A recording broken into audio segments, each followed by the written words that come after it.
हमारे लिए आज की तलावत सैमुएल नबी की दूसरी किताब 7वां बाब 4 से 5वीं आयत और 12वीं से 14वीं आयत और फिर 16वीं आयत तक।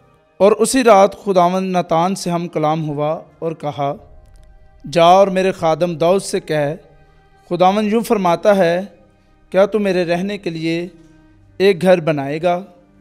और जब तेरे दिन तमाम हो जाएं और तू अपने बाप दादा के साथ सो जाए, और जब मैं तेरे बाद तेरी नस्ल को जो तेरी सुलभ से होगी बर्पा करूँगा और उसकी सल्तनत को मुस्तकिल करूँगा, तो वो मेरे नाम के लिए एक घर बनाएगा और मैं उसकी सल्तनत के तख्त को अबद तक बरकरार रखूँगा।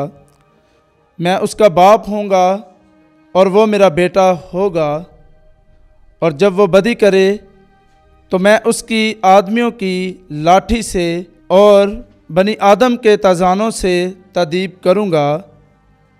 बल्कि तेरा घर और तेरी सल्तनत हमेशा तक मेरे आगे कायम रहेगी और तेरा तख्त अबद तक पायदार होगा। पाकलाम के पढ़े और सुने जाने पर खुदावंद की बरकत हो, खुदावंद का शुक्र हो।